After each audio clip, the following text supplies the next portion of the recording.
वक्फ संशोधन विधेयक संसदेत मंजूर करून त्याचं कायद्यात रूपांतर झाल्यावर आता या संदर्भात न्यायालयीन लढ्याला सुरुवात झाली। सुप्रीम कोर्टाने आज वक्फ सुधारणा कायद्यावर स्थगिती देण्यास नकार दिला। मात्र नव्या वक्फ सुधारणा कायद्यातील 2 कलमांना कोर्टाने अंतरिम स्थगिती दिली। केंद्र सरकारला या प्रकरणी उत्तर देण्यासाठी 7 दिवसांची मुदत देण्यात आली। वक्फ कायदा संसदेने मंजूर केला असल्यामुळे त्यावर स्थगिती देण्यात आलेली नाही। मुस्लिमेतर सदस्यांची वक्फ बोर्डावर नियुक्ती होणार नाही आणि वक्फ अंतर्गत नोंदणी झालेल्या मालमत्ता नोटिफाय होणार नाहीत असं आश्वासन सुप्रीम कोर्टात केंद्र सरकारने दिलं।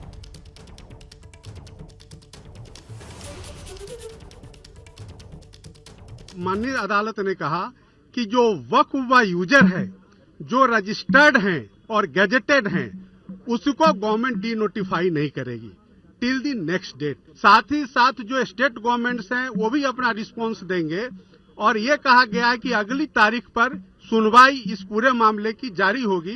तो माननीय सर्वोच्च न्यायालय को जो रेस्पोंडेंट्स यानी कि भारत सरकार ने कहा कि हम डे टू डे सुनवाई के लिए तैयार हैं। आप पूरे मामले को, चूंकि यह पार्लियामेंट का कानून है, पार्लियामेंट के कानून को आप इस तरह से स्टे नहीं कर सकते हैं और माननीय सर्वोच्च न्यायालय ने सॉलिसिटर जनरल ऑफ इंडिया के बात को माना है और अगली तारीख 5 मई मुकर्रर कर दिया है और 5 मई से इस मामले की सुनवाई शुरू हो जाएगी। नहीं, अभी जो सुप्रीम कोर्ट ने तो कह दिया है कि वक्फ बाय यूजर पे सुप्रीम कोर्ट ने 12 में स्टे लगाया है और वक्फ बाय यूजर के डिलीशन पर स्टे लगाया है और साथ ही साथ कोई सेंट्रल वक्फ काउंसिल के बनाने पर स्टे लगाया गया है, स्टेट वक्फ बोर्ड के बनाने पर स्टे लगाया गया है। मैं joint working committee of parliament का मेंबर था। जितने अमेंडमेंट सरकार ने उसमें लाए थे हमने उसकी मुखालिफत की और हमने डाइसन रिपोर्ट दिया। पार्लियामेंट में भी मैंने उस पूरे बिल की मुखालिफत की है।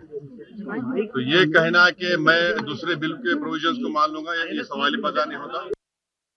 पुढच्या तारखेपर्यंत नॉन मुस्लिम मेंबर्सना वक्फ काउन्सिलवर केंद्र सरकारने आश्वासित केलंय की ते करणार नाही, त्यांना नॉमिनेशन करणार नाही आणि कुठलीही प्रॉपर्टी वक्फ प्रॉपर्टी ऑलरेडी डिक्लेअर झालेली आहे त्याच्यावर कारवाई करणार नाही। कारण नवीन ऍक्ट प्रमाणे कलेक्टर कुठल्याही प्रॉपर्टीला म्हणू शकतो नाही आता पब्लिकला या प्रॉपर्टीची गरज आहे आणि आता आम्ही वक्फ मधून काढून घेणार आहे, त्याच्यावर कारवाई सुरू करू शकतो। या 2 मेन पॉइंटवर सुप्रीम कोर्टाला केंद्र सरकारने आश्वासित केलेलं आहे। त्यामुळे कुठलीही अंतरिम स्थगिती कोर्टाने दिलेली नाहीये।